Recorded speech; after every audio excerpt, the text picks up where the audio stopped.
Oui. Question là où tu as Claire. Est-ce que Lelo, voilà, pourquoi tu as demandé vous répondre par rapport à l'information là où tu as Vital Kamerhe et Azali consultable.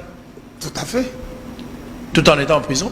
Mais alors, pas besoin de consulter quand même ceux qui y a en prison pour Makambo Mandela. Consulter quand même en prison. Donc on peut consulter aussi. Si on ne peut pas aller lui parler en prison, on peut le faire sortir de prison. Donc on peut consulter. Oui. Aujourd'hui, dans la consultation populaire, on peut consulter quand même. Il faut consulter Batunion. Batunion, soit Fungola. Oyokaki, Vital Kamerhe Bakanga qui est pour la Makambo, c'est une maison préfabriquée, à Kena Boloko, à Kendaki, 20 ans, mais à Kena appelle. Tisikoyo, Nano Justice a fixé les Kambo à la tête pour la décision finale ou définitive. Kasi, Mikole Poussani a obasemene et Utikoleka, gouvernement a occupé son unité. A eu courage, a eu biso que Bandako Vital Kamerhe Bandako Sambela, ou Bandako Lubaki, Bandako Zana Dar es Salaam, Zana Lubito, finalement Bandako Wana et Monani. Qu'est-ce qu'il faut? Il faut s'attendre à quoi dans le scénario? Est-ce qu'à ce stade, tu compares les Kamboléga qui na Bemba, CP a bombi Bemba pendant 10 ans, et après 10 ans, Monique Bemba Zaki n'a pour rien dans cette histoire, c'est le propre même la Cour pénale internationale, Bemba Zaki relâché. Le justice a continué à gâter. Il faut s'attendre, lobby l'État soit courage à Osenga Kamerhe, pardon, parce que Bandak ou Yabandeko Sambela, Yangwane Monani. Alors, Moutouana Bopesi 20 ans, Moutouana Bolobeli et Moutouana Bataxé de tout le monde. Ce qui est arrivé que Bandako et Monani, sous une autre forme, Kamerhe avait raison. Donc il faut passer à Kamerhe, pardon, République, il faut s'agenouiller et s'excuser pour babébisser votre réputation, vous partagez la vie. C'est simple. Vital Kamerhe n'a jamais été condamné conformément à notre droit.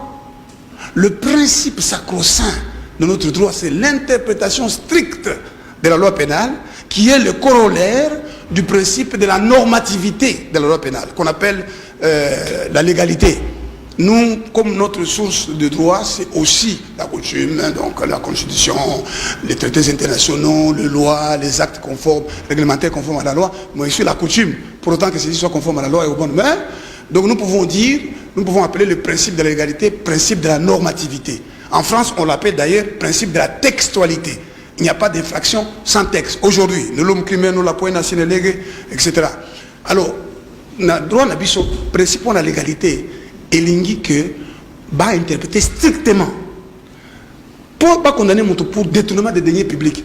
Il faut que ces deniers aient été entre ses mains. Et les mains là, ce n'est pas mains virtuelles, c'est les mains physiques. Jijouana, composition on est condamné, Kamerhe. Et le Bénin, il a été jugé.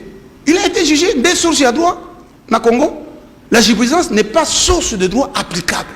C'est une source de l'interprétation du droit. Quand on veut appliquer, on peut dire source d'interprétation et de l'application du droit. Mais ce n'est pas une source du droit applicable. Les sources du droit applicable, c'est les traités internationaux, du mal ratifié, le traité international du mal ratifié, la loi, l'acte réglementaire conforme à la loi, l'édit dans certains cas, et la coutume. Alors donc, c'est en violation de ces principes qu'on a condamné Kamerhe. Donc, M. Kamerhe a été condamné en violation du droit pénal congolais, en violation du droit constitutionnel congolais. Il doit, pour cette raison-là, être relâché. On doit annuler son jugement en appel. On doit annuler. Ce sont des motifs d'annulation.